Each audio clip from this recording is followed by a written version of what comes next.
adalah seorang sahabat bernama Sa'labah bin Hatib Al-Ansari. Beliau hidupnya miskin,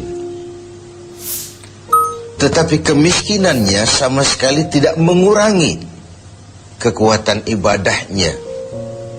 Sholatnya pun selalu berjamaah. Di mana ada Rasul sholat menjadi imam, di situ Sa'labah bermakmum. Hanya saja Sa'labah ini aneh. Tiap selesai sholat langsung pulang. Tidak wirid, tidak zikir, tidak doa. Jadi kalau sahabat-sahabat yang lain selesai sholat Allahumma antas salam, Sa'labah ini malah Allahumma lantas jalan. Begitu setiap sholat. Sampai satu saat beliau ditegur oleh baginda Rasul. Sa'labah, labaika ya Rasul, kau ini macam orang munafik saja. Tidak betah kau di masjid. Atau tidak pentingkah doa dan wirid itu menurut kau? Tiap selesai sholat pulang, salam pulang. Kenapa begitu Sa'labah? Maafkan saya ya Rasul. Kenapa? Saya bukan tidak menganggap doa dan wirid tidak penting. Lalu bukan juga tidak betah di masjid. Kemudian kenapa kau terus pulang begitu? Saya ini keluarga miskin ya Rasul. Kain satu pun berdua dengan istri saya. Ketika saya sholat di masjid sini, istri saya di rumah nunggu giliran sholat dari sarung yang sedang saya pakai ini. Kalau saya pakai wirid dan zikir, istri saya tidak kebagian waktu sholat. Begitulah. Iya. Oh. Lalu bagaimana Sa'labah? Begini saja ya Rasul. Ini sudah kadung ditanya oleh Tuhan. Tuhan kan Rasul. Ya, kenapa memang? Oh, Rasul itu kan doanya jarang meleset. Maksud kamu? Tolonglah doakan saya kepada Allah agar saya jadi orang kaya. Kalau saya kaya, sarung punya sendiri, istri punya sarung sendiri, tenanglah saya beribadah. Rasulullah senyum.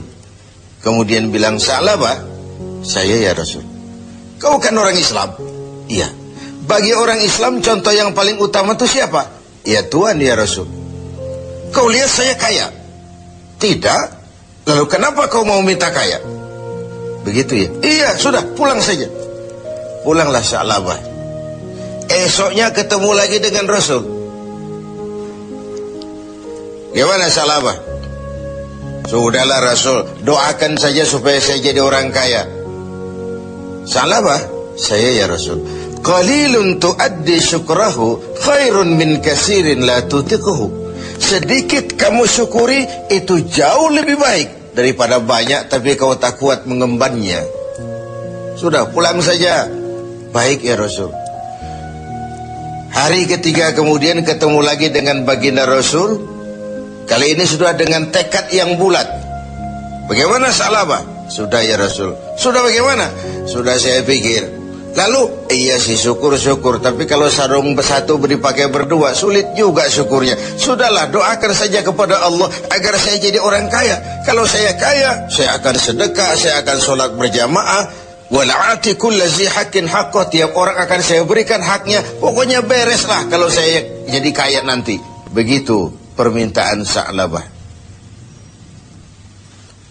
Didesak sedemikian rupa, akhirnya baginda Rasul mengangkat kedua belah tangan mendoakan Sa'labah. Allahumma razuk Sa'labah.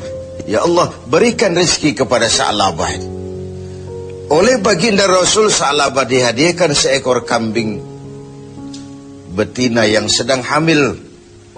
Peliharalah kambing ini Sa'labah, mudah-mudahan bawa berkah bagi kau. Dipeliharalah kambing ini oleh Sa'labah sampai melahirkan 2 ekor sekaligus.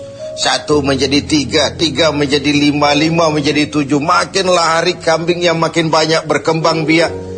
Ketika kambing banyak berkembang biak, Sa'labah mulai kesibukan. Datang sholatnya mulai terlambat. Tadinya sebelum waktu sudah menunggu di masjid, sekarang imam sudah qamat baru dia datang. Lama-lama sholat 5 waktu pun tidak kelihatan. Jumat saja di masjid, itu pun kalau khatib sudah naik mimbar baru dia datang. Terakhir Jumat pun tidak kelihatan juga. Orang tanya, kemana Sa'labah? Sibuk keluar kota ngembala kambing. Ya wailah Sa'labah, sayang sekali, celaka Sa'labah. Sampai ketika turun kewajiban membayar zakat, alih-alih Sa'labah malah tidak mau mengeluarkan zakatnya. Sampai di zaman Utsman bin Affan, Sa'labah mengalami kebinasaan dan bangkrut kembali dengan seluruh hartanya.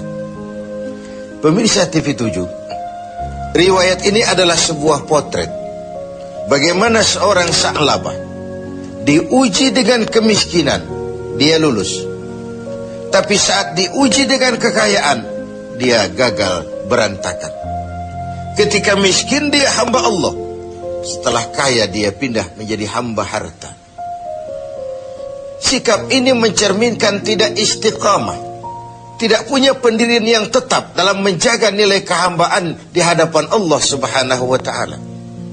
Bahwa isi hidup ini penuh cobaan, ujian. Quran sudah menjelaskan itu kepada kita.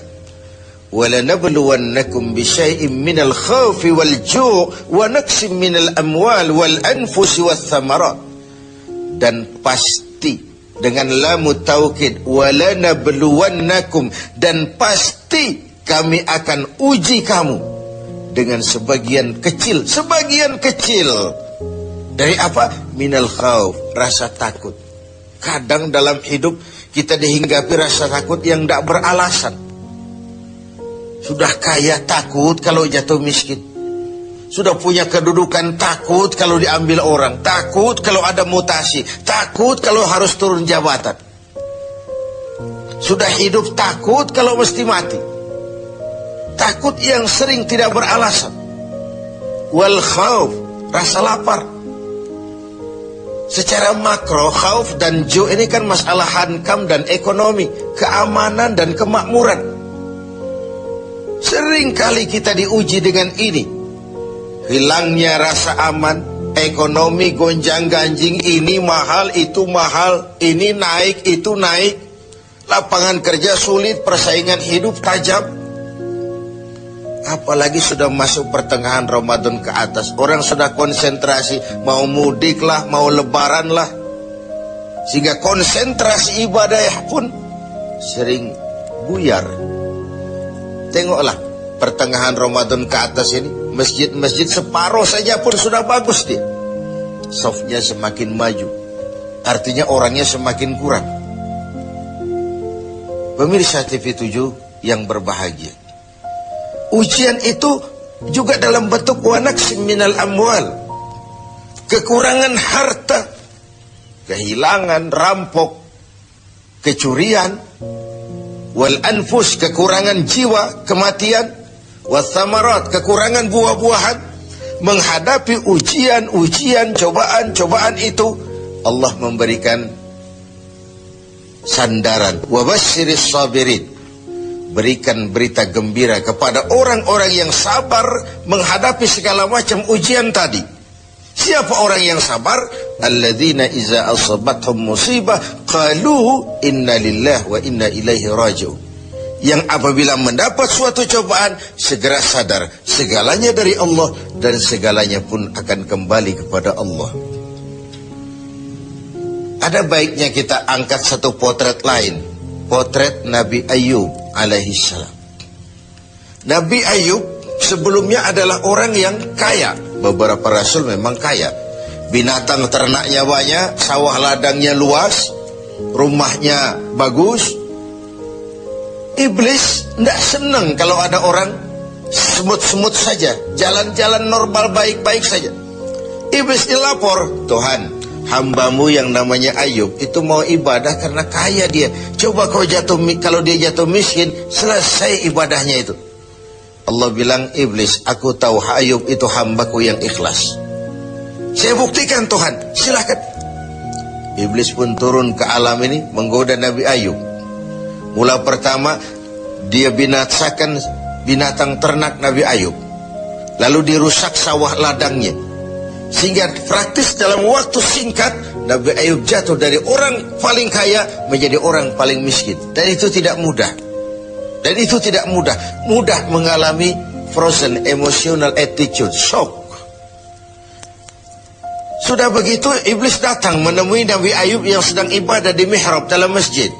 Ayub, ya. Sedang apa? Ibadah. Menyembah Tuhan, menyembah Tuhan. Tahukah kau Ayub? Kenapa? Tuhan yang sedang kau sembah sekarang ini, dia sudah bikin miskin kau. Sawah ladangmu binasa, rusak, binatang ternakmu mati semua, dan kau sekarang jadi orang miskin Ayub. Buat apa lagi nyembah Tuhan yang model begitu? Dia sudah bikin miskin kamu. Nabi Ayub senyum mendengar itu. Benar, benar. Binatang ternak saya binasa, binasa. Sawah ladang saya hancur, hancur. Dan sekarang saya jadi orang miskin, miskin. Alhamdulillahilladzi a'tani wa akhaza minni. Segala puji bagi Allah yang telah memberikan harta kepada saya dan sekarang mengambilnya lagi. Tengoklah Nabi Ayub ini. Ketika binatang ternaknya binasa, sawah ladangnya musnah, bukan innalillahi malah alhamdulillahilladzi a'tani wa akhadha minni. Segala puji bagi Allah yang telah memberikan kekayaan kepada saya dan sekarang mengambilnya lagi. Allah yang memberi, Allah juga yang mengambil. Inilah yang disebut sikap istiqamah. Ibadah kita tidak bergantung kepada cuaca. Sebagaimana di awal tentang Sa'labah bin Hatib al-Ansari tadi. Dalam keadaan miskin dia tekun ibadah. Setelah diuji dengan kekayaan, dia malah tidak karu-karuan.